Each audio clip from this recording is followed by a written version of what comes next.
Thank you. Commissioner Gonzalez, could you lead us in the Pledge of Allegiance? Thank you. I pledge allegiance To the flag of the United States of America and to the republic for which it stands, one nation, under God, indivisible, with liberty and justice for all. Thank you. Play ball. Play ball. Yeah. So tonight's meeting is Monday, August 25th.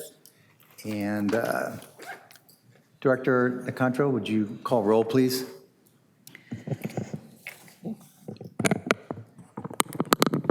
Chair Morrissey, Here.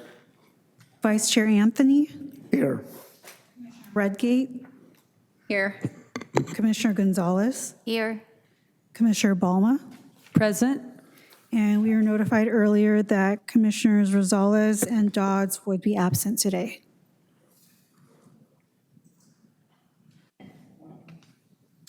Mercy, do we have any communication on matters not on the agenda? Chair Morrissey, we do not this evening. Okay, thank you. If I could get a motion to approve the minutes of our last meeting? Make a motion to approve. Okay, can I get a second? Second. Commissioner Balma seconded that. Could you please vote?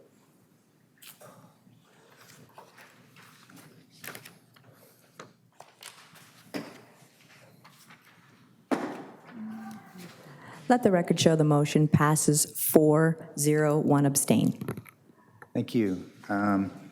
So I see no matters on the consent calendar nor transportation items. So we're going to go right into the public hearings.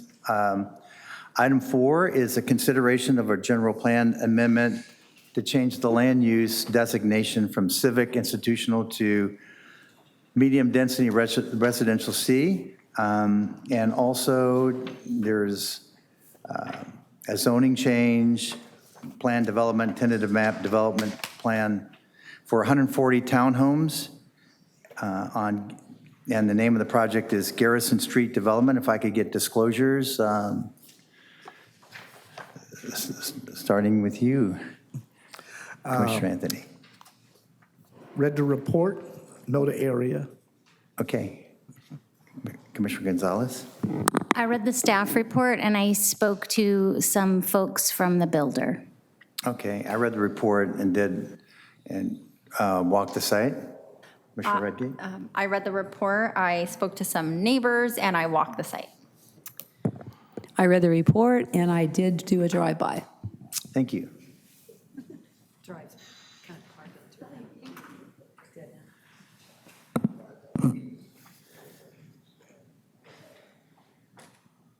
Dane, you have the floor. Thank you, and good evening, Chair, Commissioners. Dane Thompson with Planning Division presenting the Oceanside Garrison Street project. If it would like to load, here we go.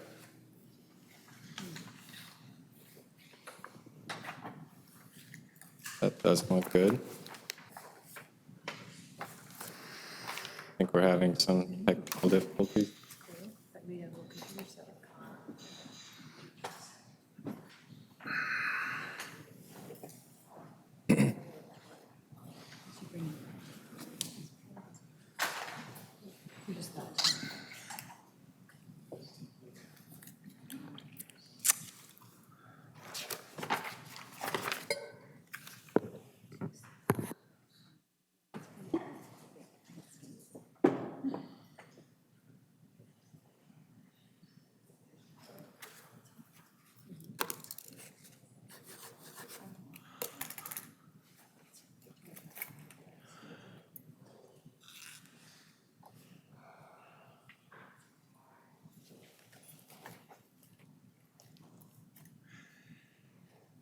So we're having some malfunctions here, or?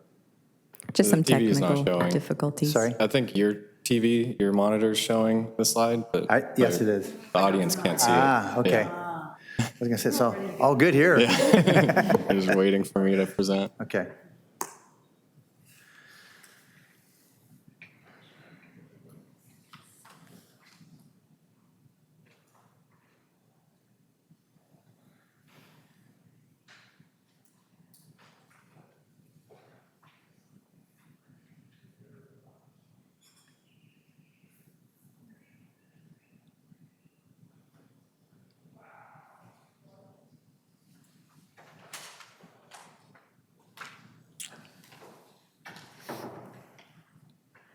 think we're rebooting.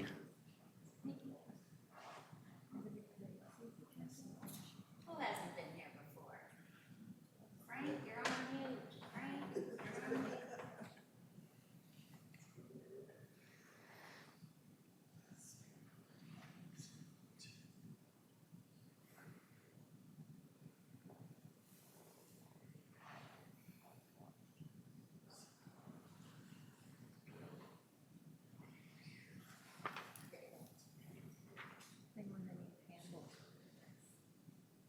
We'll do it without it.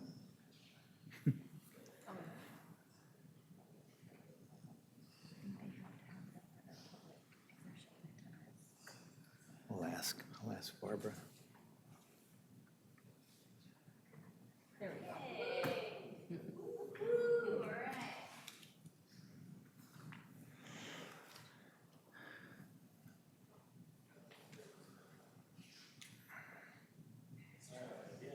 Thank you. Thank you, everyone.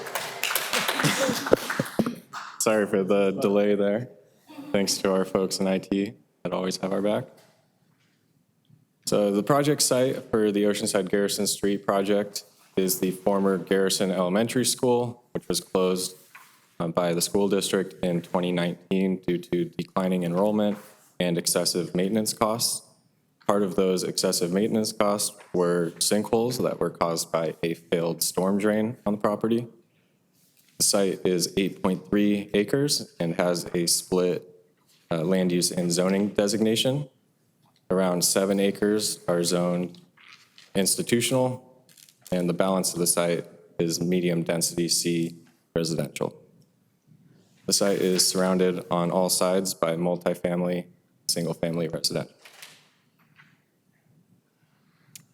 The project is comprised of 5 components: a general plan amendment to change the land use designation from civic institutional to medium density C residential, a zone amendment to change the zoning designation from public semi-public to medium density C residential to planned development, a tentative map to process a condo map, which would allow for individual ownership of the units, a development plan to approve the planned development plan and construct 140 townhomes and associated site improvements, and a density bonus request to reserve 10% of the units throughout the project for moderate income households. 1.3 acres of the site have a land use designation of medium density C residential. The balance has a designation of civic institutional. The proposed general plan amendment would change all of that to medium density C residential. The maximum potential density for that designation is 20.9 units an acre. As proposed, the project is 16. Zone change is similar in that part of it is zoned medium density C residential, balance public semi-public. As proposed, all of it would be designated planned development, which would be based on the medium density C residential development standard. This slide shows some of the surrounding projects. Like I said, the project is proposed at 16.9 units an acre. The multifamily projects to the southeast of the site range from around 14 dwelling units an acre to about 21. So at 16.9, that's well within range of surrounding densities. The single-family subdivision to the north and west of the site is a bit lower density, coming in at around 2.5 to 3. Project is proposing 140 townhomes in 22 buildings. So each structure would house 4 to 8 units. A around 11,000 square foot park area would be open to the public, and that is proposed above a stormwater detention vault. The site is proposing 38 guest parking spaces, and access would come through a private road with secondary emergency access going out from the northeast corner of the site. The project is proposing landscaping, utilities, and frontage improvements as is standard for all development projects. They are also proposing a walking path and dog run rear. And as proposed, the slope to the west would be left largely undisturbed. All structures are proposed at 3 stories with a maximum height of 36 feet. There are 7 proposed floor plans, which range in size from 1,400 square feet to 2,100 square feet and have 2, 3, or 4 bedrooms. Each unit would come equipped with a 2-car garage, though a handful of those would have that in a tandem configuration. Private space would be afforded to all units via a private balcony, and the project would be all electric without any gas appliances.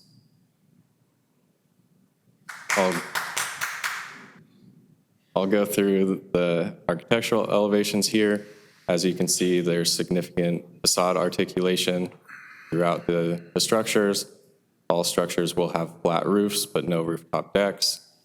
There is a mixture of siding and stucco for all units. And here are the 4-plexes, which have 2 color palettes. 5-plexes, 6, 7, 8. Landscaping is proposed throughout the project. That is perimeter landscaping between the buildings, along the private road, and along the amenity areas. As proposed, the project would have around 18% proposed tree canopy coverage and around 40% permeable surfaces.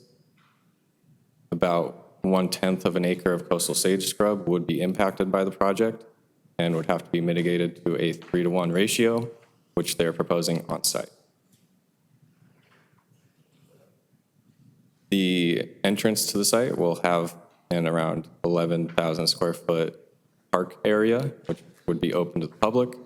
In that area, there would be a large lawn area, tot lot, a recreational area for some cornhole or horseshoe toss, as well as seating. Another community benefit for the project would be the reservation of, 14 units, not 10 units, for moderate income households.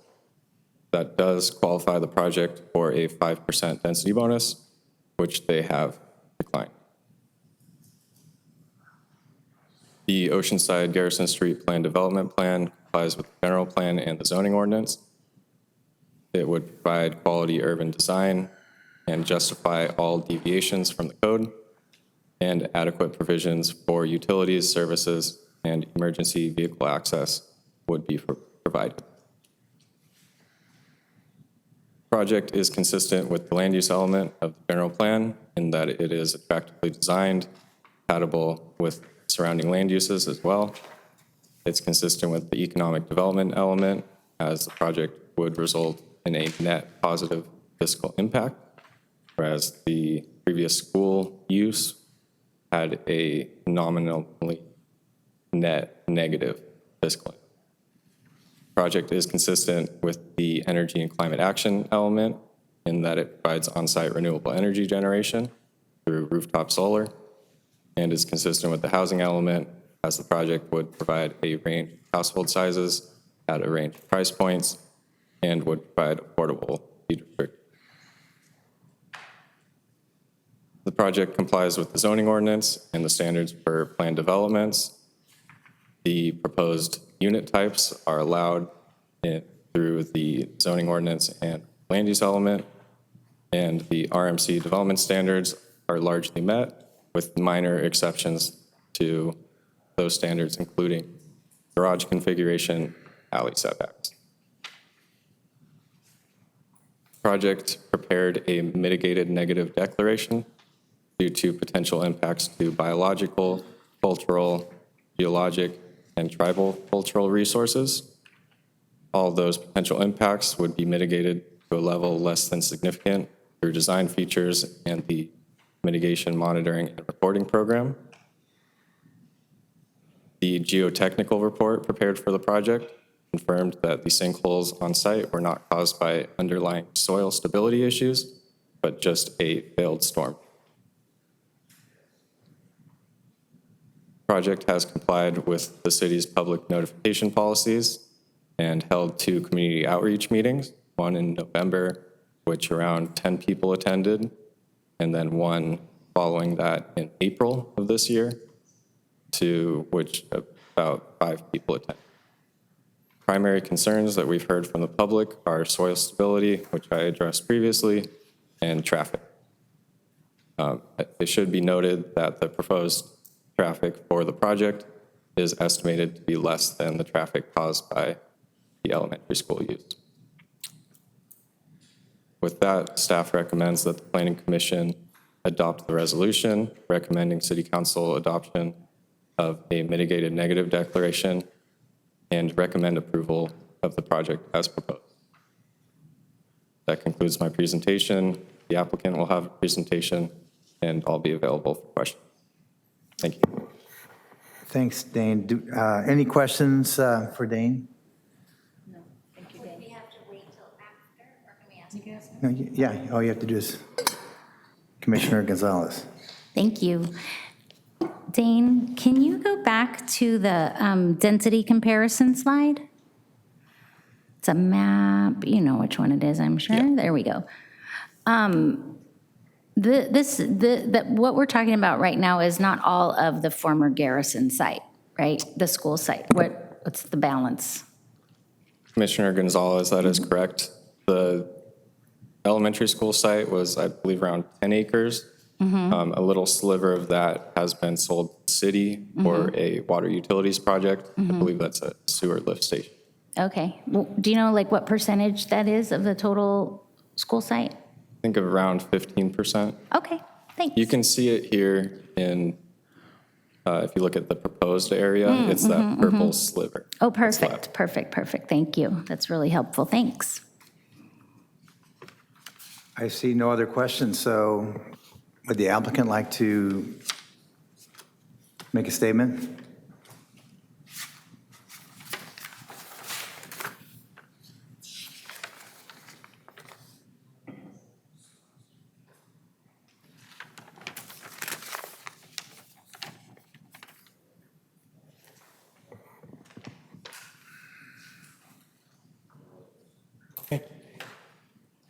Hello. Good to see you today. Well, it's great to be here after a couple of years of going through the process with staff, and I just wanted to start by thanking staff and Dane in particular for working with us to bring this before you tonight. We feel like we've really got a great. Could you let us know who you are? Oh, I'm sorry. Yes, I was chatting and I didn't know if it was introduced properly. My name is Gordon Jones, and I'm with the True Life Companies. Thank you. And I'm the regional vice president serving the Southern California area for our company. But I did want to start by going on record and just thanking Dane and thanking staff, because it's, as you all know, it's a process to get here before you.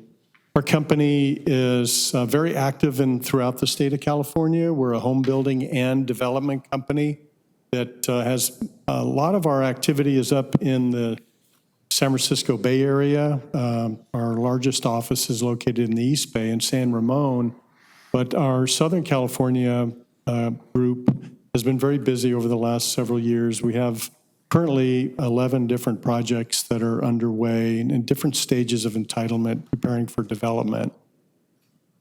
Dane very much went through this, but I think it's important to note that kind of the transition of this property from the apartments, and for those of you, I was really happy to hear that so many of you had been out to the site and walked it and looked at it, because to come through those apartments and then to this enclave in kind of the north end there, the back of Garrison, it just, to me, it feels like a really great place for a townhome community of for sale townhomes, not another rental community, but an opportunity for attainable homes in a beautiful enclave that's kind of set down below that slope that kind of protects the lower density single family, which really up, as you saw when you were there, is up at a higher elevation and above it. So it really just makes for a terrific transition use. This slide is to show not only, we'll talk a little bit about our amenities on site, but just really how close it is to what is just going to be a fantastic community amenity with El Corazon Park Recreation and Entertainment Center there that'll ultimately be so close to this property. The landscape plan here provides for a couple of things I wanted to highlight.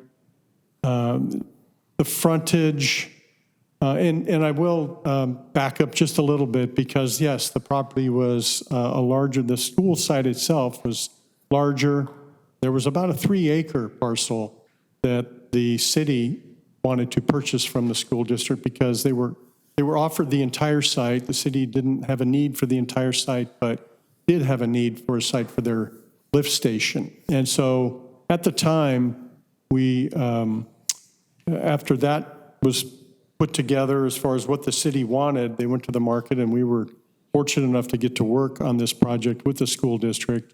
And we were able to work through a cooperation agreement with the city, the school district, and ourselves as the 3 parties of that agreement, just to agree, not necessarily that there would be anything approved, but that the process would be one where we're working together and cooperating with each other.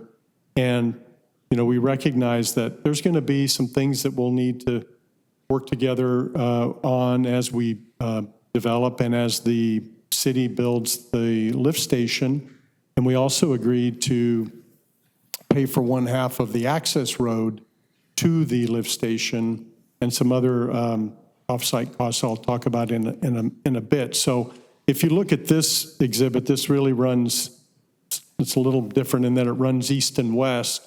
And so to the right is the north, and to the west is on the top side of that, and that's the slope that goes up to the single-family neighborhood. But there's a lot of open space at the toe of that slope.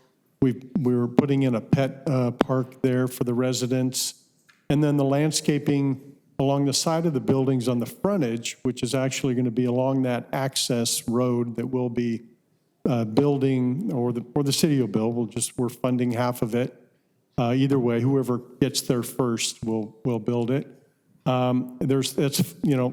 That whole edge is landscaped, and then we've got some renderings in a minute to show, but the entry part is something that we're real proud of because it's 11,000 square feet of active use that's going to be open to the public, and it's going to be owned by the HOA and maintained by the HOA, but open to the public so that the families that live in the apartments close by can benefit from that, can take the kids down to the tot lot or take their dog down for a walk. This just is a table that shows we exceed the parking and open space requirements for the PD. And these are some of the renderings that we had done just to give a better, sometimes the 2-dimensional architecture slides are not as effective as these renderings. So this shows that park as you're coming into the entry of the community with the various uses that we've got planned. Another perspective looking along that access road there in that landscape area that I was referring to. It really softens up the sides of those buildings, and it's just a really, really nice look. For some reason, the architect always feels things look better at twilight, but that's the time of day this was done. And then this rendering is at the toe of that slope, just looking north along it. So you can see that open space and landscaping that we'll be putting in, as well as all the native trees that are being preserved on the slope itself. Another shot up the EVA access road as you look up the slope to the community up on top of the hill. this about our community meetings. And I just want to close by, I don't want to be too redundant to what Dane shared, but this is a site that will offer home ownership opportunity for attainably priced homes under the FHA and VA loan limits to allow buyers to use conforming mortgages, which is always helpful. You get a better interest rate, and that's been a challenge here lately with the rates being higher. I'm going to have Dave talk, or one of our teammates here, Dave Stern, is going to talk about our affordable housing because it's a little unique what we ended up doing here. But I mentioned the road, the park. We're kind of improving what's there now for sure ever since 2019, 2020 when the school officially decommissioned. It's become in disrepair, and did want to talk about our natural slope being fully preserved. But the affordable is something that Dave keeps near and dear to his heart, and I'll let him share just for a couple minutes. And then I also just want to mention when Dave is finished, we do have all of our consultants, our technical team, if you will. They're here in case anything comes up that's technical in nature. We've got the people that wrote the reports and did the designs to help us understand. So I'll turn it over to Dave. Thanks, Gordon.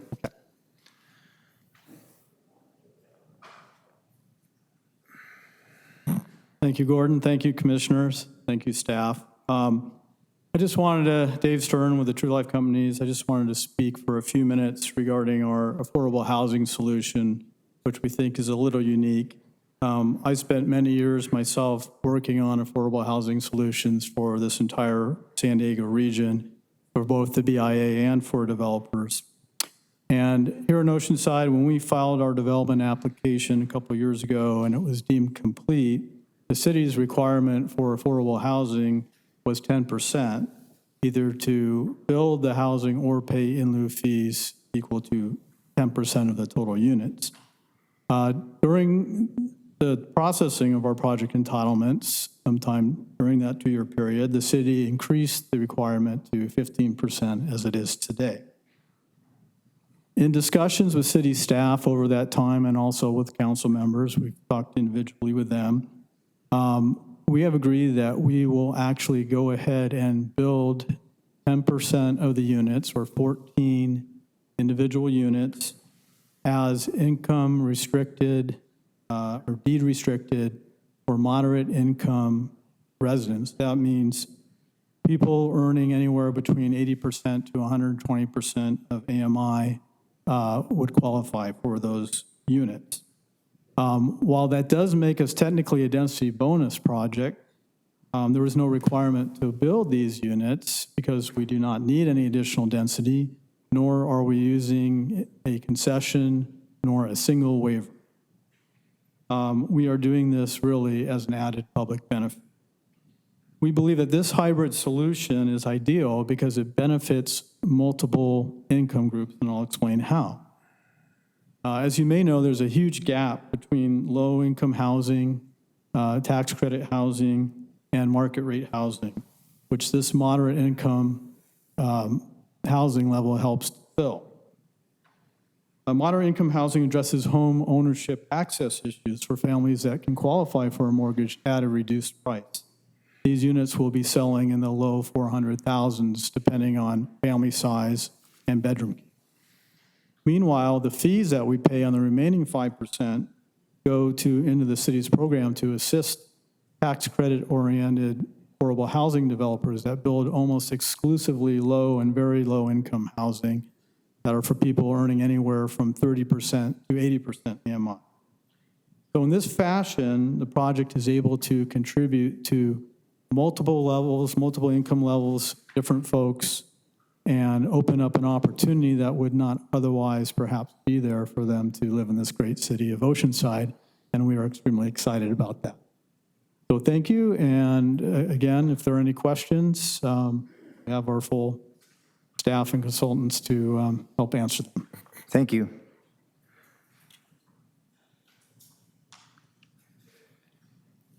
Do we have any speakers? Yes, Chair Morrissey, we have 6 speakers this evening. Would you like me to proceed? Thank you. Okay, thank you. All right.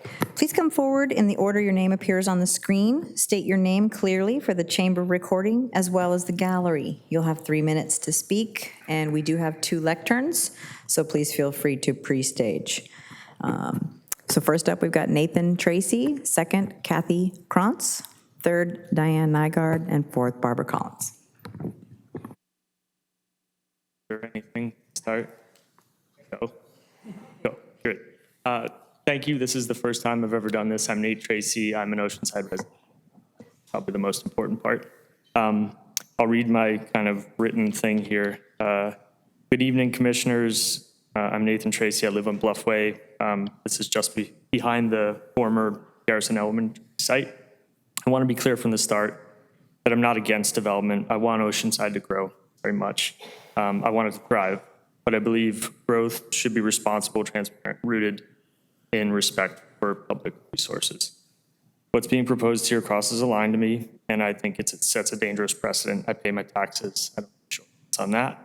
And in return, what I expect of the city, that we don't get any corners cut either, especially when it comes to how we manage public and semi-public land. This project proposes a major land use change, serious traffic and environmental impacts, detailed in my rebuttal sent on August 19th, and the permanent loss of a civic site. And yet it's being moved forward with a mitigated negative declaration instead of a full environmental impact.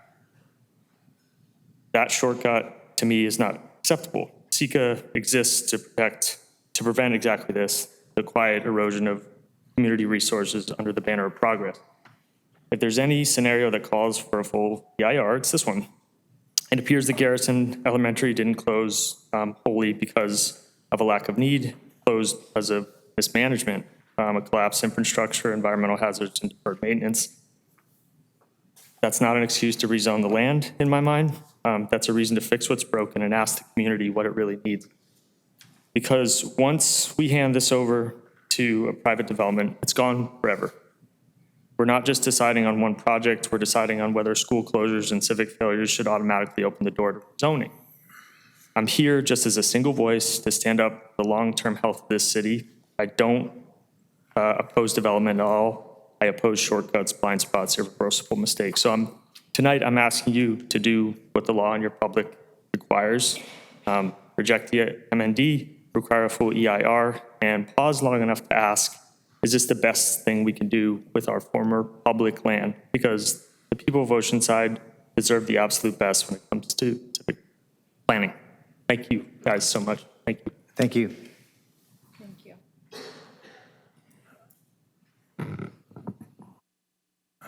Hi, my name's Kathy Krantz. I'm an Oceanside resident for over 40 years. My daughter attended Garrison Elementary School. I live near the top of the slope that you've mentioned that will look down on this. You mentioned declining enrollment as one of the reasons why the school closed. And I just wonder, in general, I've heard that the birth rate in the whole country is going down and that people are leaving California for whatever reasons. I just don't know why Oceanside feels the need to fill any open space with multi-unit housing. Dane, I believe, mentioned something about the school having a negative economic impact or something to that effect. I don't think people with children think a school is a negative thing, even if it's not making money. I would like to keep Oceanside as Oceanside and not turn it into another LA. Thank you. Thank you.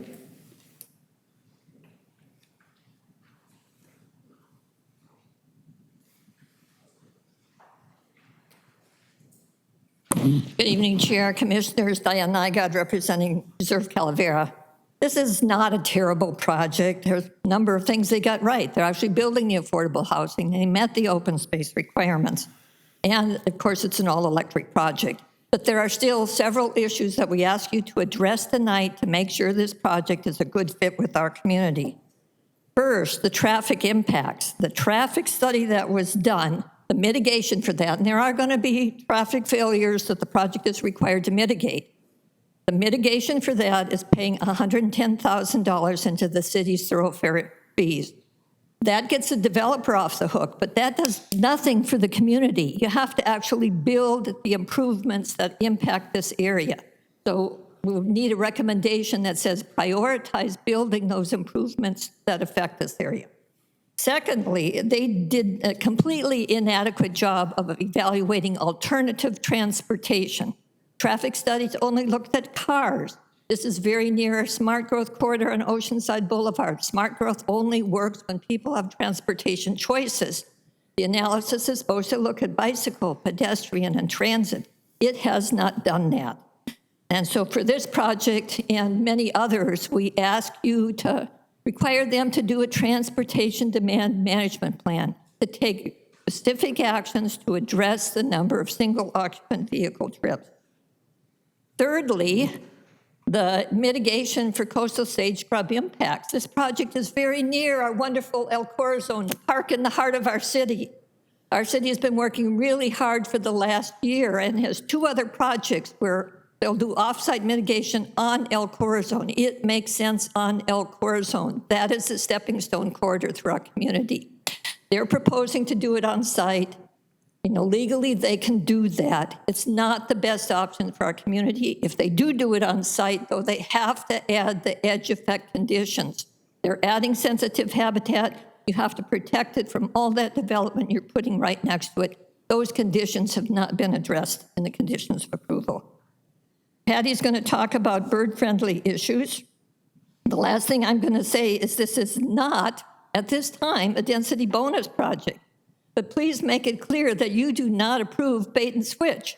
They kept their toe under the tent to make sure they can come back and ask for new projects. We've seen this time after time. One project gets approved, it sounds not so bad, and what do? They turn around and come back with a much worse project, and you've already laid the foundation for it by approving it. So just tell them you don't really appreciate bait and switch. You really want them to move forward with the project as it's approved. Thank you. Thank you.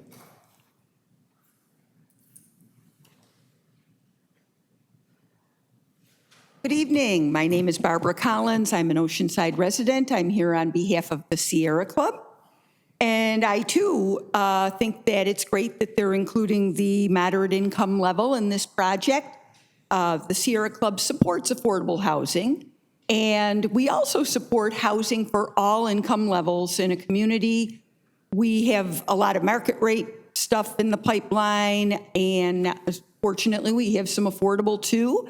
And it's good to see some of the moderate level get some love. Thumbs up for the all-electric design. That's a smart, cost-effective design feature. And can we include that as a condition of approval? Bird-friendly design.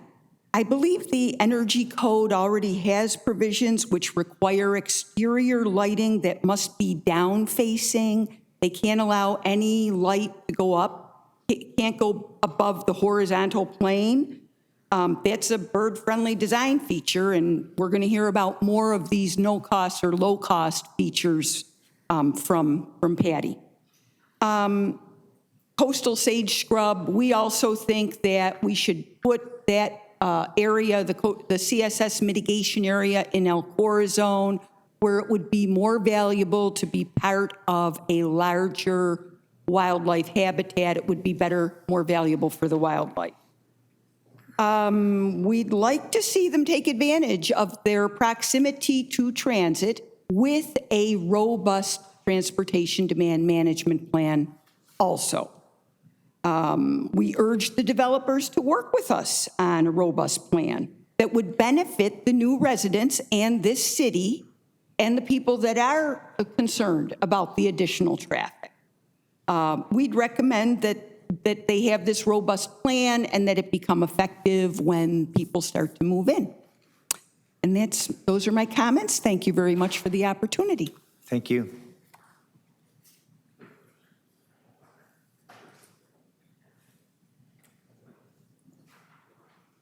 Good evening, Chair and Commissioners.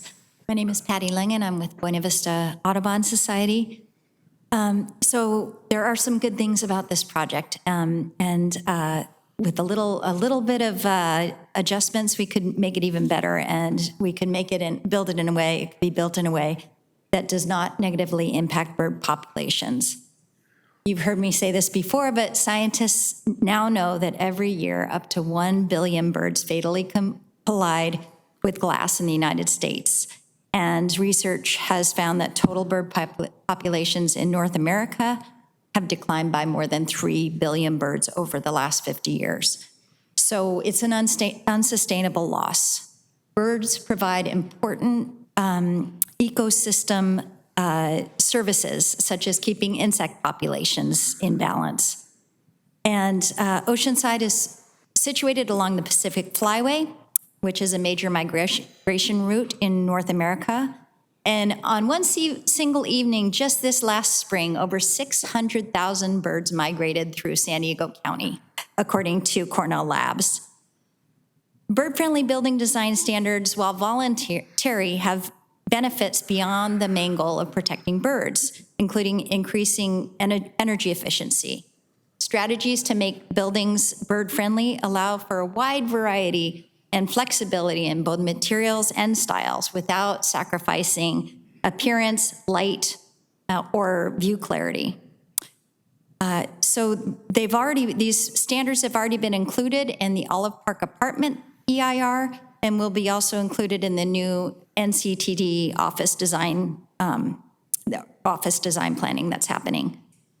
Because many birds migrate at night, we ask that in addition to the downshielding lights that Oceanside requires on exterior lighting, that non-necessary exterior lighting also be put on timers or use motion sensors. So we're not against safety lighting outside, but just done in the right way for birds.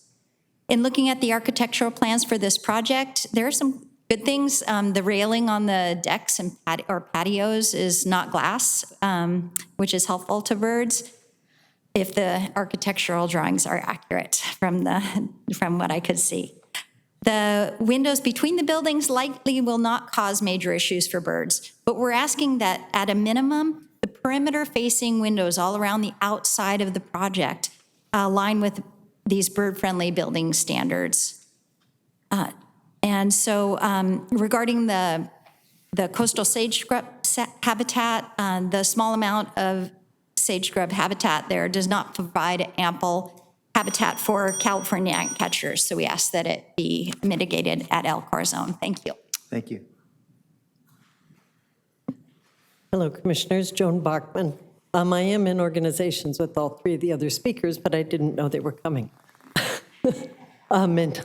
So first off, kudos to the developer for taking the trees seriously, counting them, making sure some are saved, and I like the tree palette with all of those oaks.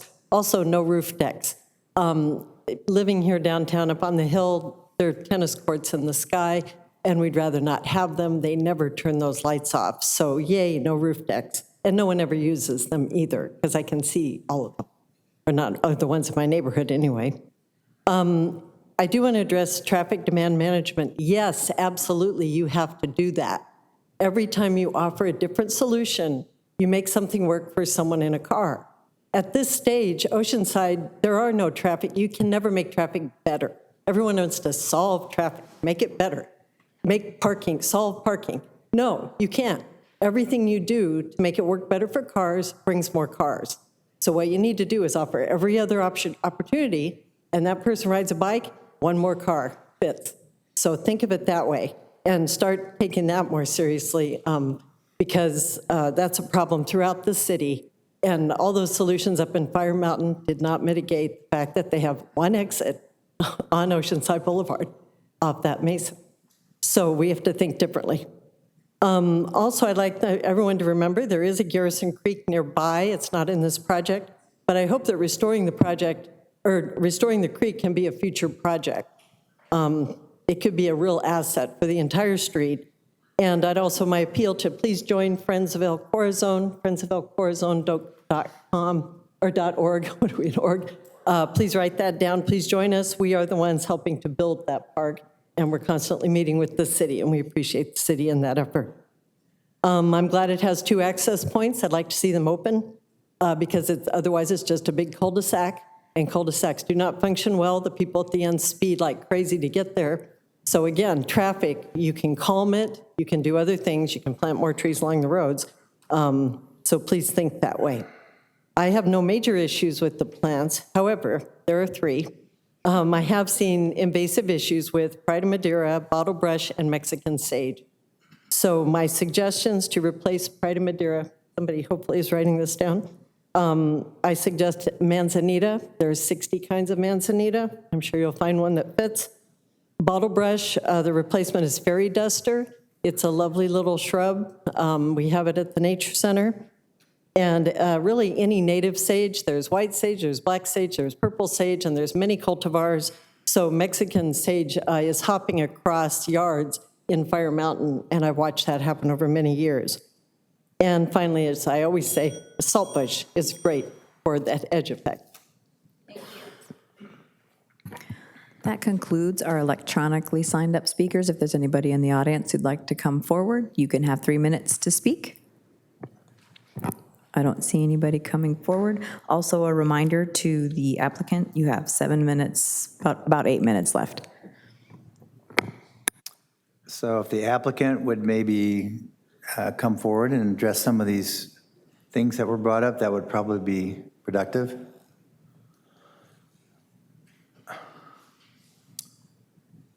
Good evening, Chair, Commissioners, and staff.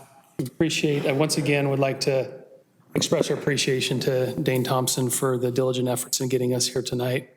And we also appreciate the members of the community that have commented tonight on our project. I'm sorry, yes, I'm Jaron Nusman with the applicant team. Thank you. Thank you. Want to address first the comments on transportation demand management. We are on board, and we recognize the importance of transportation demand management strategies in promoting sustainable travel. And so we are on board with coordinating with North County Transit District and obtaining information and rider guides and providing those in the welcome packets for our residents. And this approach is consistent with the concept of commute trip reduction marketing, and we will work further in promoting a robust management plan there. Regarding the requests for some of the species, the vegetation species, I made note of those. We'll get with our landscape architect and see if we can swap out any of those pallets. This is probably the first time in my experience where we've had residents and environmental groups request that the mitigation not happen on a project, but we are open to working with them and mitigating appropriately. We do have, as mentioned in the slides, we've proposed mitigation on that western slope with the Diegan coastal sage scrub beyond the 3-to-1 ratio. We're closer probably to 3.5, 3 to 3.7 to 1 on the slope. And typically, in our experience, mitigating on site is best, but we'd be happy to work further with those groups to discuss that.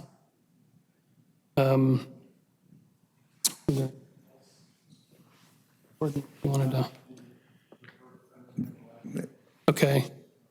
So yeah, the bird-friendly request for architecture, that's a fairly new aspect of the code. In fact, it hasn't been codified yet in the code. We did take a look at that, and most of our windows, our largest windows, fall below the requirement for providing any type of special glazing to those windows. And the bulk of our facades for those townhomes are opaque and not glazing. So, but we would be happy to look further into that. And of course, we will meet if that does get codified in the code. We of course will build our homes accordingly.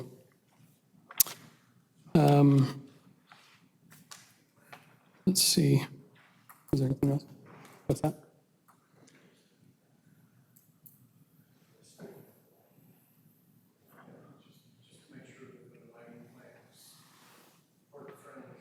Yeah, yeah. Yeah, and similar with the bird friendly on the lighting. So all of our lights, as mentioned, are night sky friendly. And if, again, anything gets codified with the code related to lighting, then of course we would, so.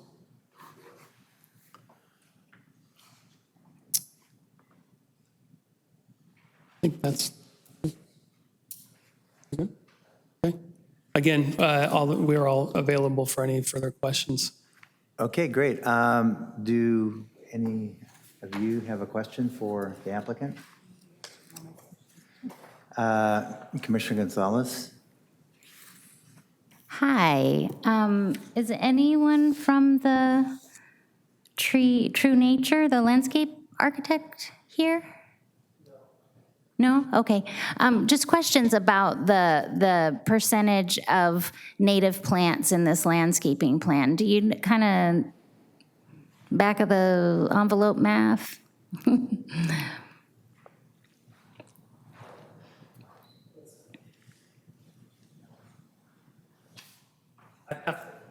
Give me just a moment, I can pull up the landscape. Okay. One of the speakers brought up some invasive non-natives. It sounds like you're open to Absolutely. swapping those? Yes. Okay, we'd want to see that. And as many non-native plants that we can replace with natives, the better. Yep, we certainly will take a look at that. They're usually low water plants too. They'll make it easier on the HOA to maintain. So in preparation for the hearing, we did talk with our architect about the native plants. Our native plants will be mostly focused on that western slope. Your comment is exactly it, that a lot of the native plants don't need a lot of water, and a lot of gardeners tend to overwater the native plants. So she was cautious in bringing those native plants further into the development out of respect for the native species that might be drawn into the development and succumb to predation by pets and so forth. So most of our native plants will be focused on that western slope rather than around the buildings. They're pretty resilient. So I would just invite the landscape architecture to consider that. Yeah, the more we can add native plants, the better for the native species too. Okay. I think the owners will take care of their pets, and we can take care of the critters. And I'm not sure that she has a percentage here for the native. Yeah, I didn't see anything when I was looking through it. I was just wondering if anybody had a sense of that, because I did recognize a number of non-native trees, and as much as we can swap those out, that would be great. Be happy to make note of that, and we can also get back to you another time on percentages there. Commissioner Redgate? Hi, thank you. I think this is great. I love the fact that you guys are going to have a dog run and a tot lot that's going to be open to the community. Just a question on that.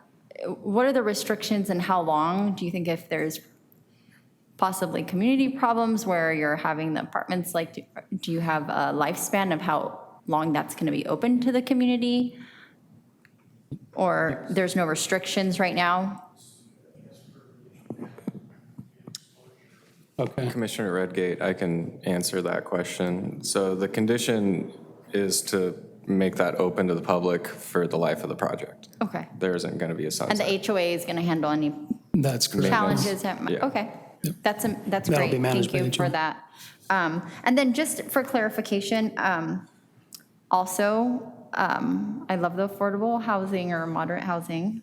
And just to clarify, what is a deed restriction on that? Is that like a no sell, no transfer specific?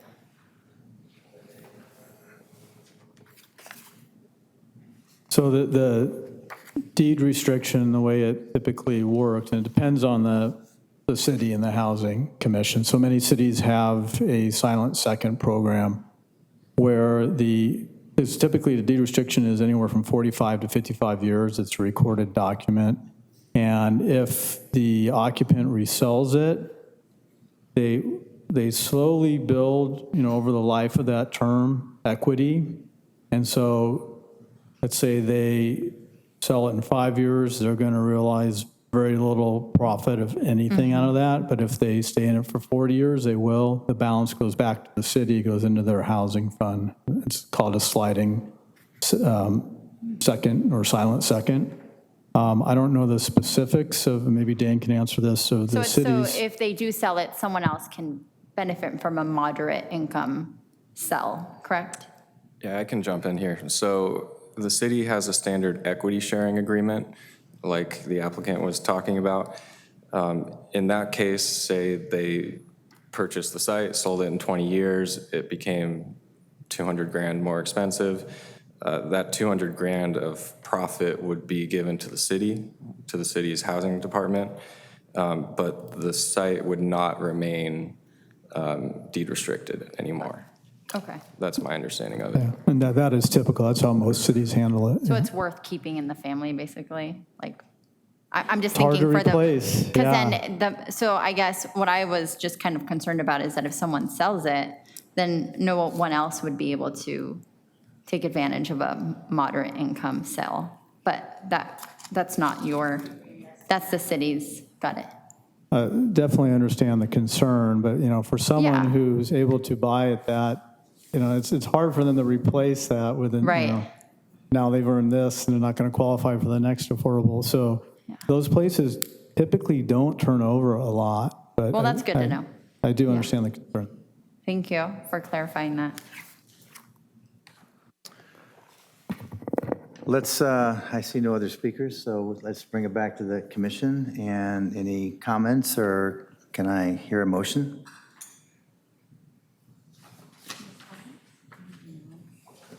Louise, you usually give us the architecture is really good. I'm surprised you're not. I really do think the project is well designed. I do think that they've done a great job on a lot of things of putting this project in a spot where it needs to be, actually. It's kind of surrounded by the same kind of uses. I think that's a great, smart approach. Yeah, wouldn't it be wonderful to make everything a park, but you got to have someone to pay for it. And so this guy, the developer, isn't going to just make a park out of an old school. So I think this is kind of the right thing to do. And as far as natives versus non-natives and all that kind of go back and forth. I'm not a true native person only. I think plants are from Australia and other places that work great in California can be planted in different areas, and you have a variety of plants that are drought tolerant. And in those riparian areas where you have to keep it native, yes, I'm all for that. But and I think that's kind of interesting how to push that coastal sage scrub. Can't say it. That's kind of hard to say. Intel core zone, I think that's kind of a better idea in a way because it helps the park kind of move along. I think that's kind of, if that's something that you can do, I think that's actually a pretty good call by the community that asked for that. It's like, it is unusual, but if it helps the park out, it'd be better. So I would make a motion then to adopt the Planning Commission resolution recommending to City Council of a mitigated negative declaration and approval of the general plan amendment, zoning amendment, tentative map, development plan, to change the general plan and zoning designation of this 8.32 acre site to allow for the construction of this 140-unit project. Commissioner Baumann made the motion. Is there a second? I second. There you go. Commissioner Anthony seconded the motion. Please vote.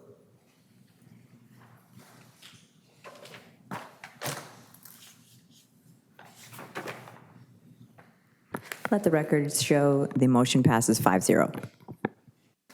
Project. Good Thank job. you. Like more of those. It's nicely done.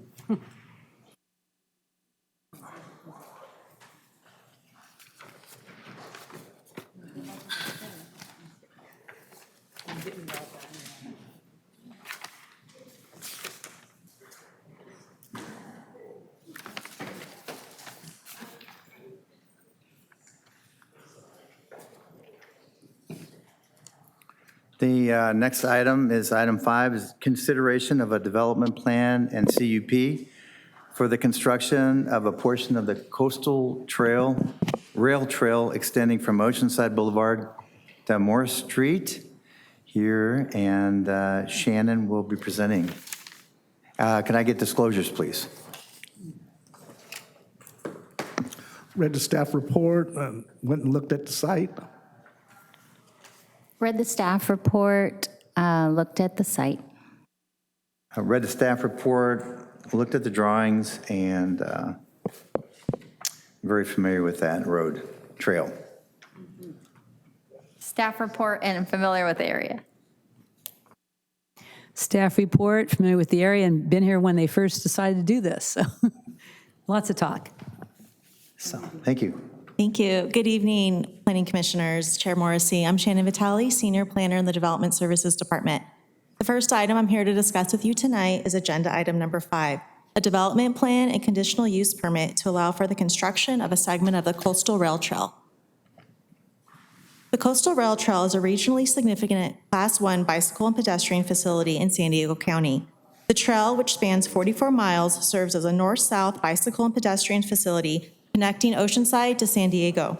There is currently an unfinished segment of the trail from Oceanside Boulevard to Morse Street, as shown on this slide. In 2021, the Oceanside City Council approved the alignment for this segment of trail from Oceanside to Morse Street, thereby closing the existing gap in the Coastal Rail Trail. As part of that action, the council also adopted a mitigated negative declaration pursuant to the California Environmental Quality Act. The project site, which is outlined in red on this slide, extends from Oceanside Boulevard to Morse Street and runs along the North County Transit District Rail Corridor. The site has general plan land use and zoning designations of public utility transportation and open space, and is located within the South Oceanside and Town Site neighborhood planning areas. Surrounding uses include residential development, Buccaneer Park, and the Los Salina wastewater treatment. The project before you tonight includes the approval of a development plan and conditional use permit.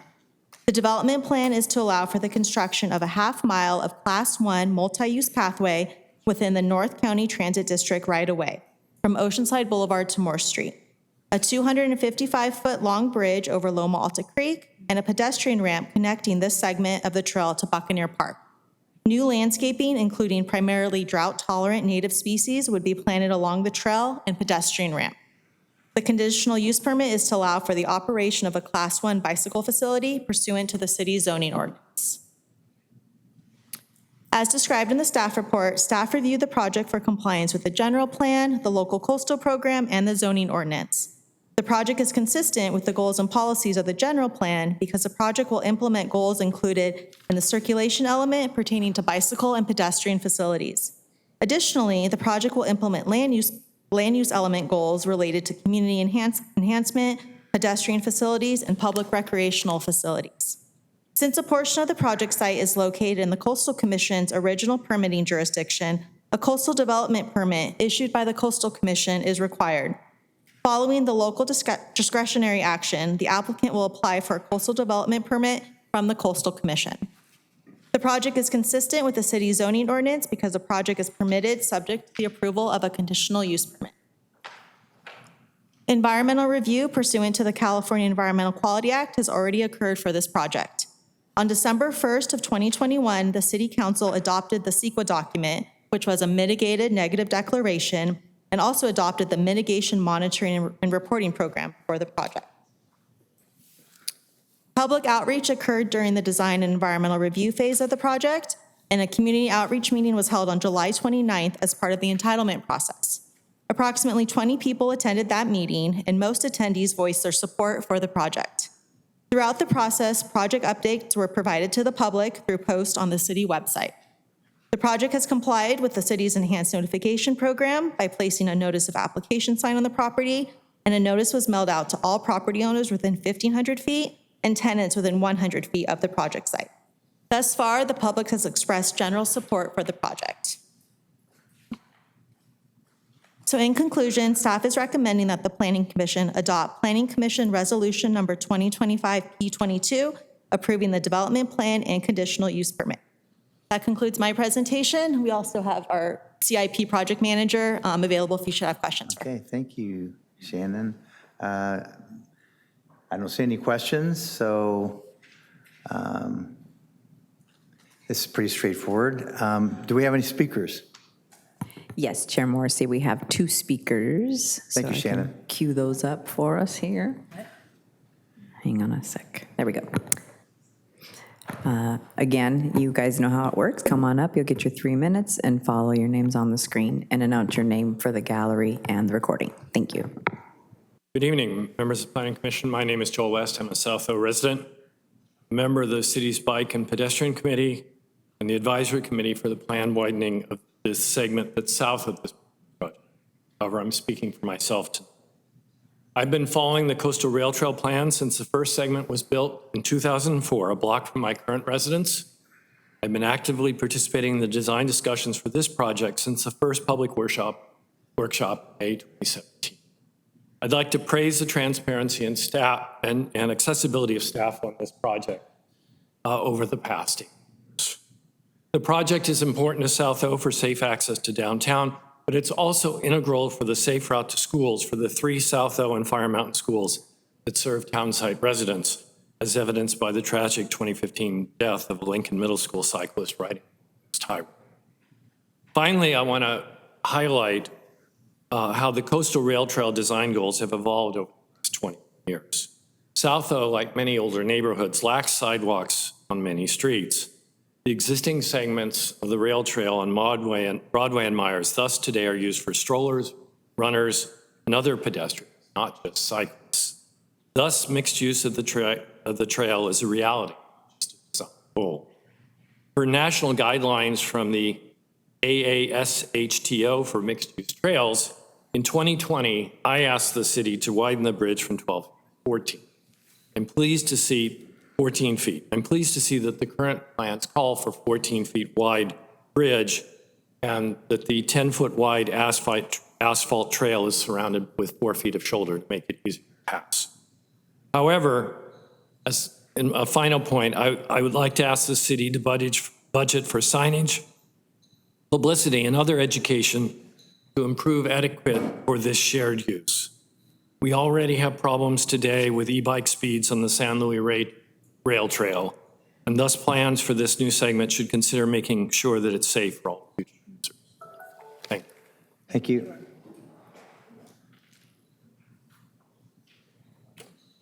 Commissioner Joan Bachman. I've been watching this for many years. I'm very happy to see it happening. I do want to quickly go over some of the landscaping that's happened up to now because it's not very clear what's happening here other than it's going to be native plants, which I thought was great.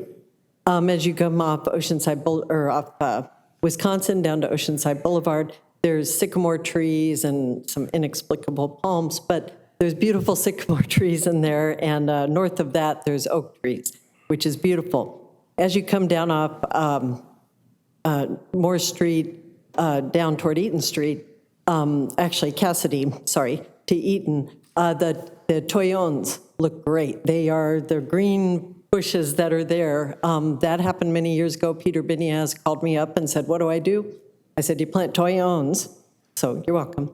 This is many years ago. And we had buckwheat and celia in there. And what you see in between the toyons now is nothing. And it's just being mowed continuously. Mowing continuously will generate weeds. We're just going to get weeds in there that are then going to go into the railroad right-of-way and just spread up and down. So I'll start working with the city to get that replanted. But we definitely, that's one of the benefits of putting native plants in all those forgotten spaces because it does stop the weed populations coming up. And to answer your question, there were 2 plants on their entire plant list, the grass and the oaks that were native, nothing else. And I do want to take the opportunity to mention future things for when they do come up. Buccaneer Beach Park has a great opportunity to fix the parking and get it off the Ocean View frontage, where all you see is that stupid parking lot, and stick it back in the corner. Right now, that's where the play structure is. Move the play structure to the front and actually have a lower level that's from the park and an upper level off Moore Street, and don't connect them.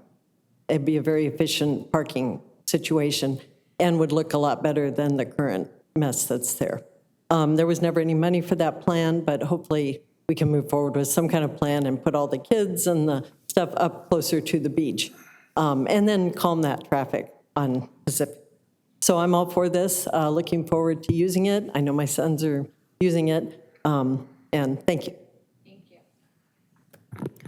That concludes our speakers, but if there's anyone else who'd like to come forward? Okay, I don't see anybody. That concludes speakers. Chair Morrissey. Thank you.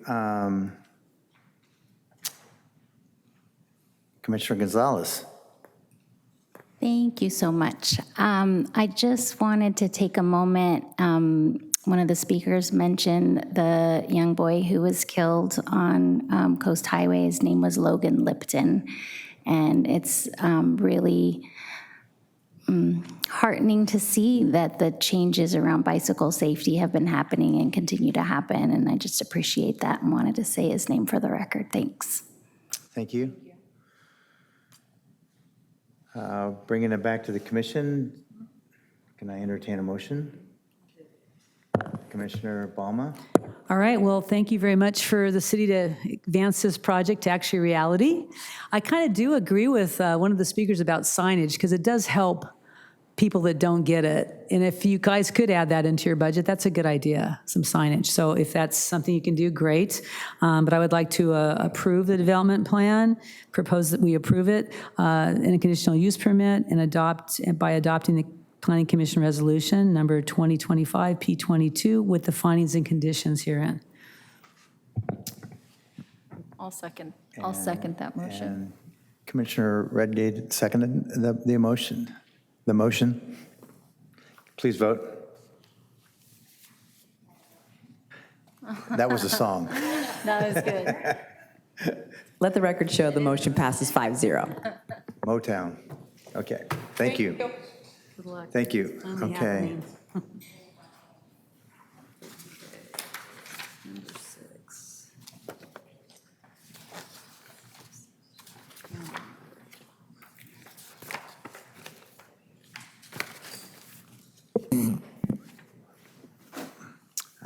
Okay.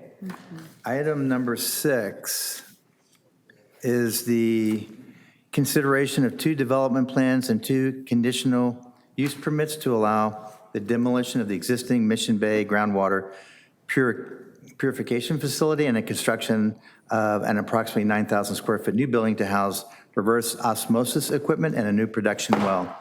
And if I could get disclosures, let's start with you, Commissioner Obama. Staff report and very familiar with the site and the area.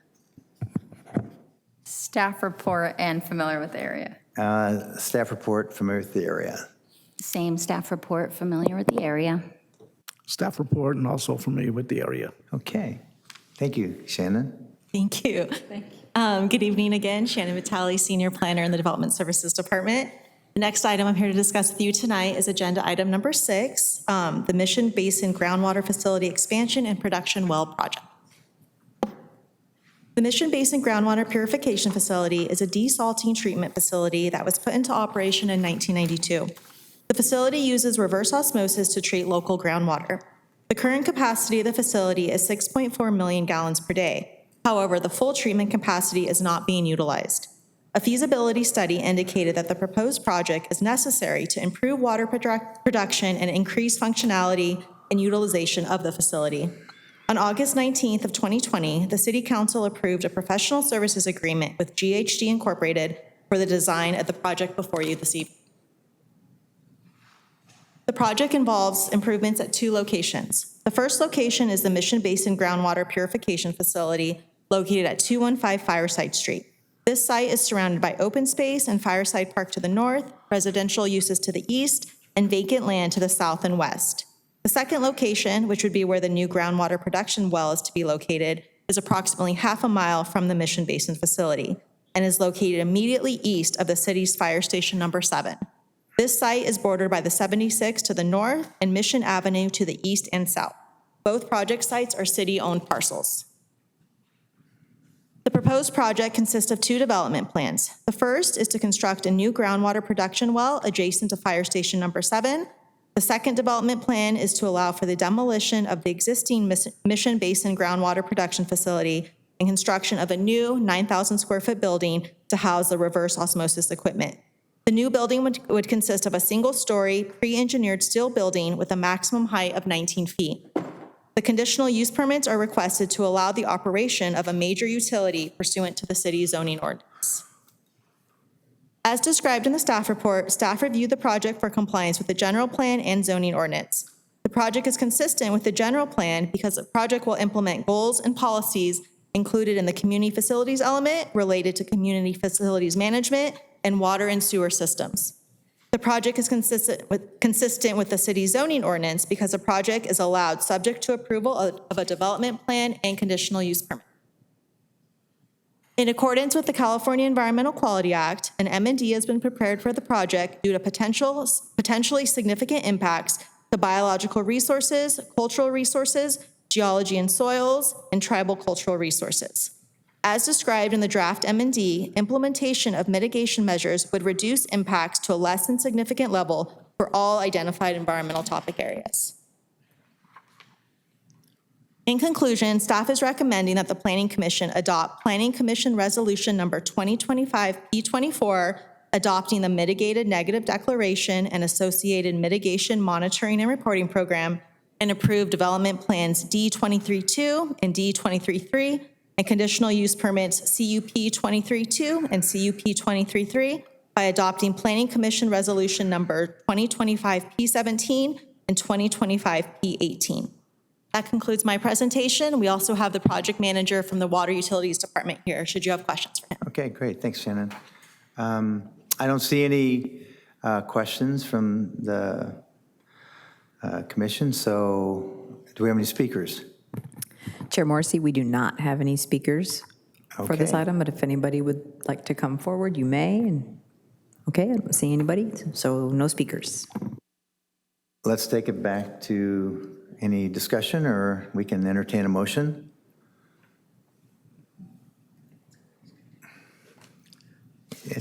You're batting 1,000, you might as well go for 3.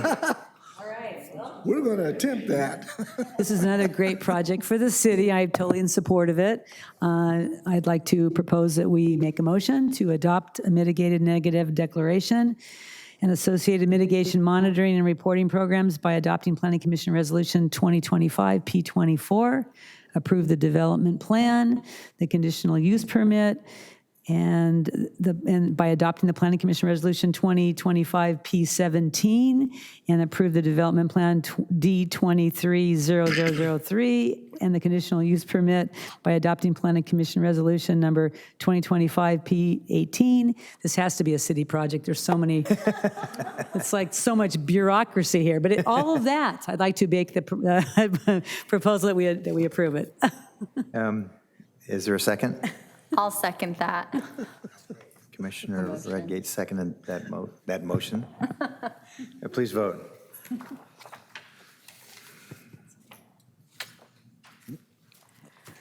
Let the record show the motion passes 5-0. Okay.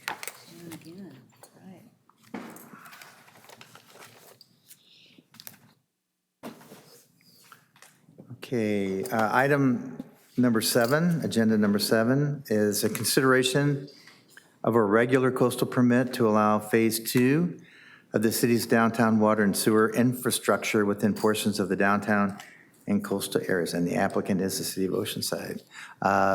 May I have disclosures, Commissioner Obama?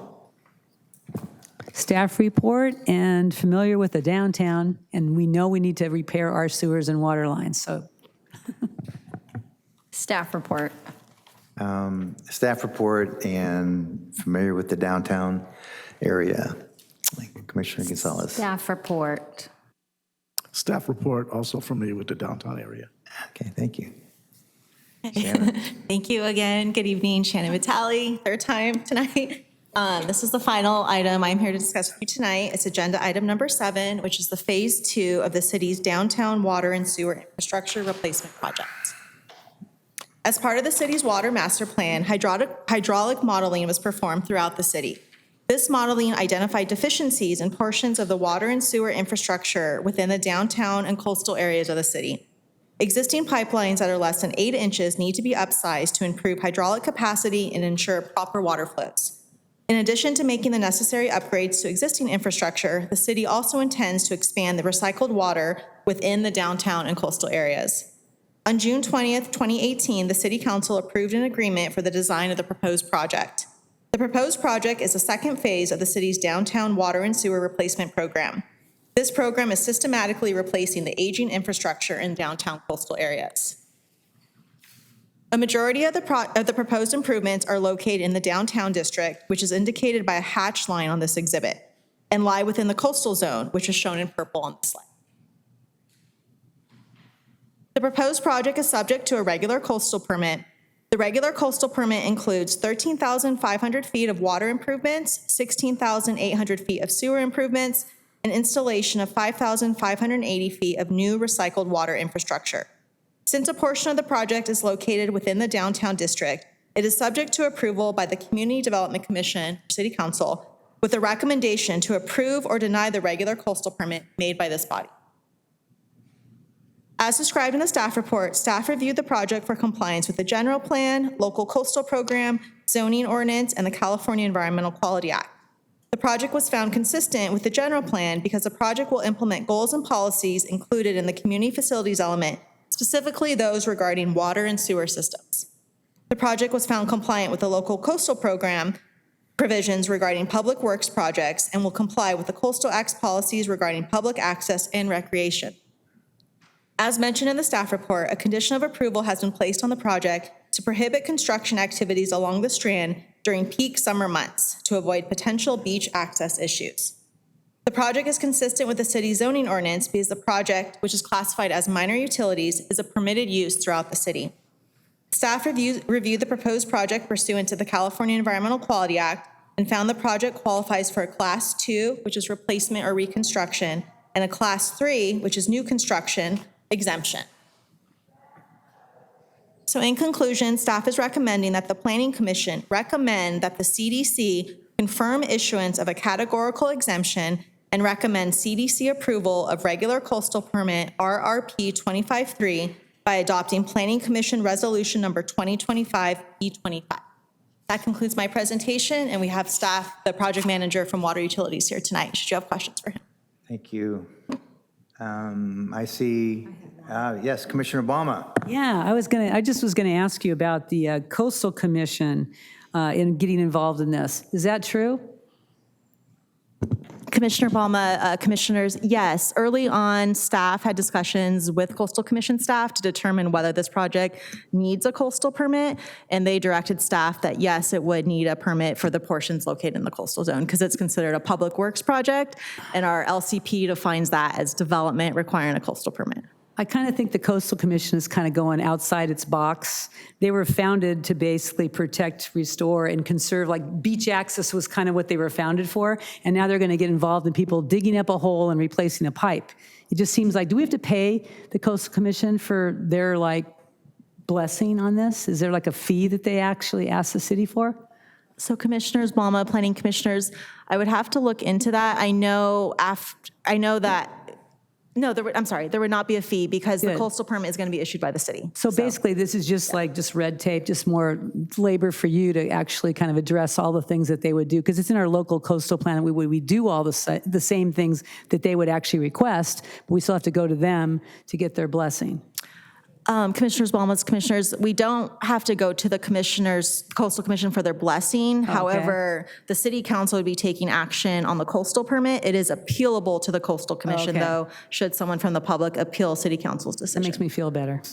So along those lines, then, the Coastal Commission didn't delay you with this process?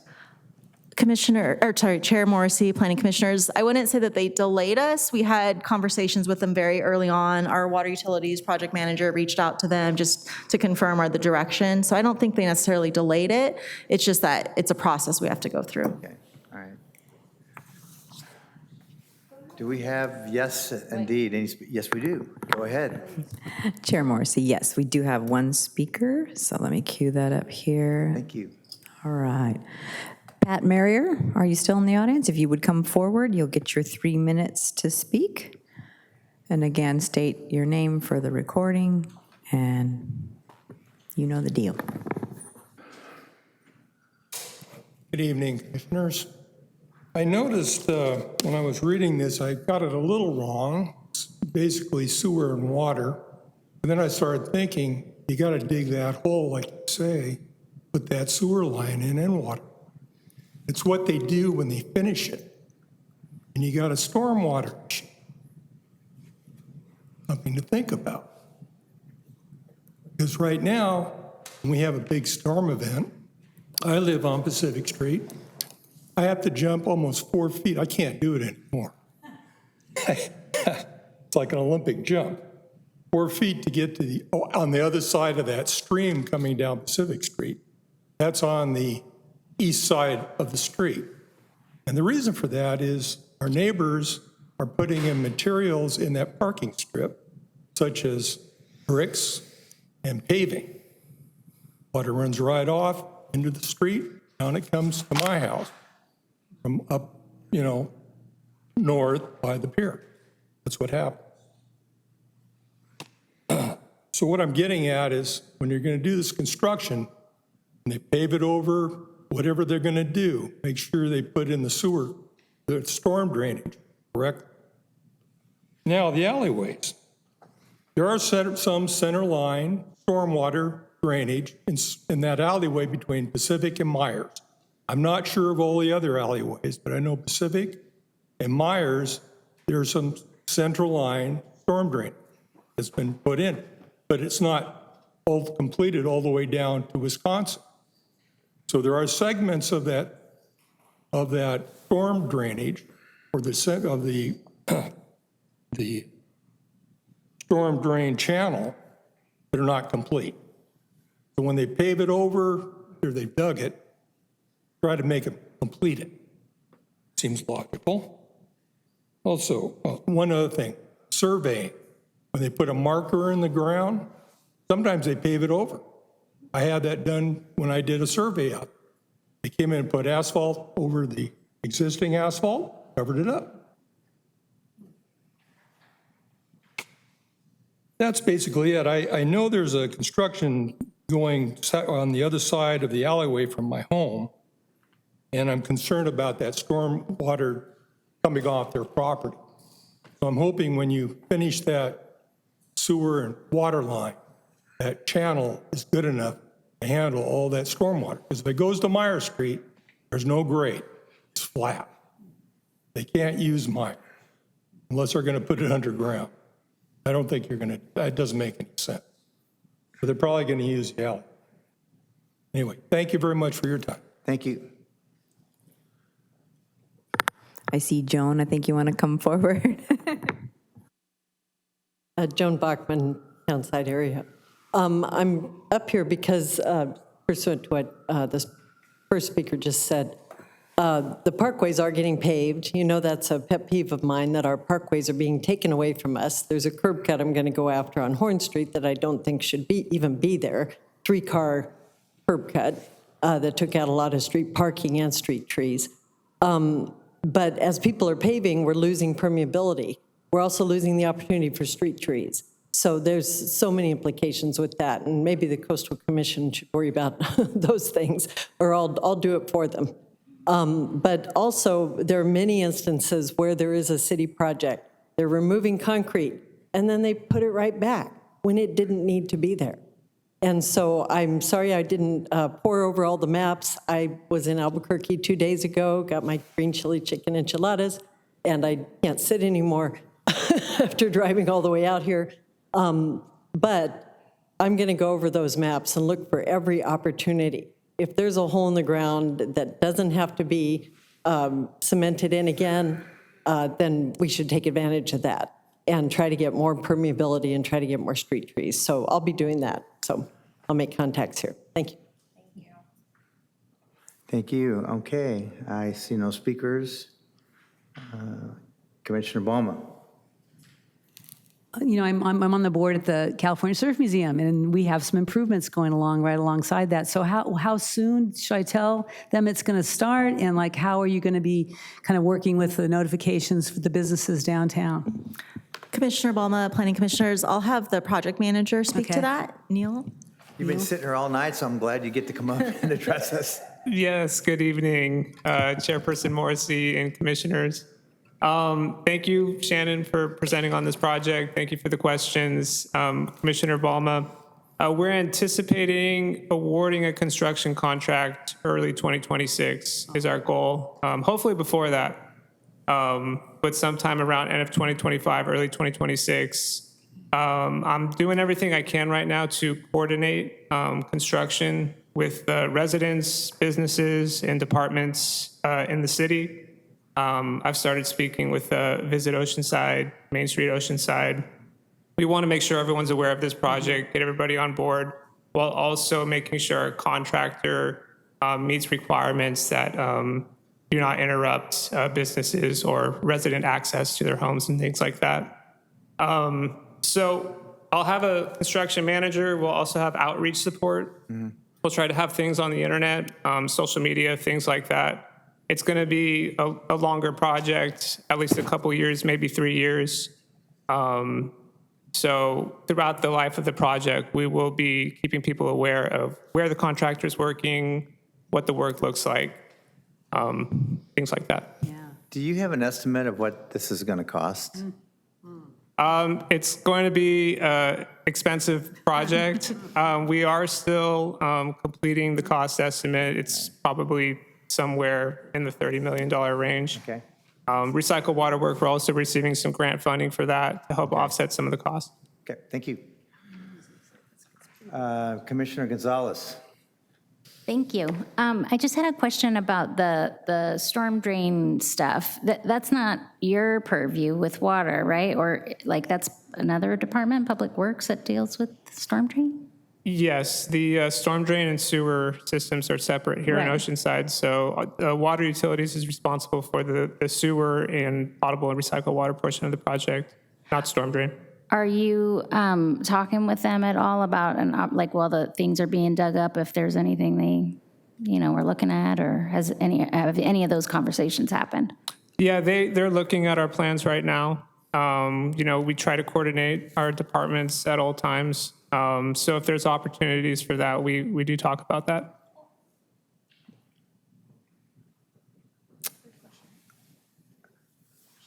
Okay. Would anybody else like to make a motion? There you go. I would like to make a motion Commissioner Redgate. to approve to recommend City Council confirm issuance of categorical exemption pursuant to 15302 and 15303, new construction or conversion of small structures of the California Environmental Quality Act, and recommend City Council approval of regular coastal permit, PRP 250003, by adopting Planning Commission Resolution Number 2025 P25 with findings and conditions and approvals attached. That was a lot, but it was supposed to be, but it was RRP. Oh, darn. I'm not rereading that. No, you're good, I will I'll second that. second it. Oh, I think Commissioner Obama got you second, so Commissioner Obama seconded the motion. Please vote.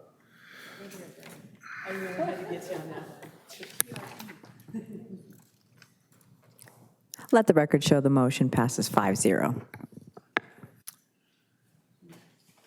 Thank you very much. Thank you. I'm glad we got to hear from you. Okay, so I see nothing, no discussion items. So miscellaneous actions, I see none. Thank you, Shannon. Thank you.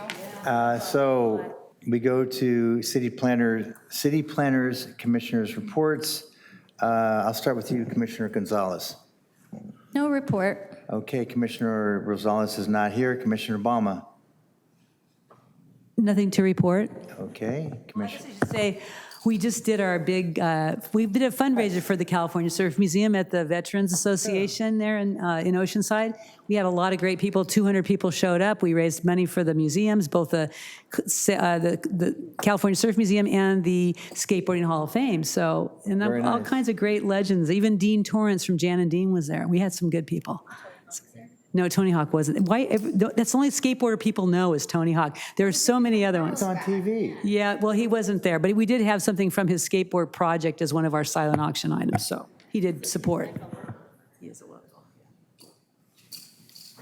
Okay, Commissioner Dodds is not here. Vice Chair Anthony, No report.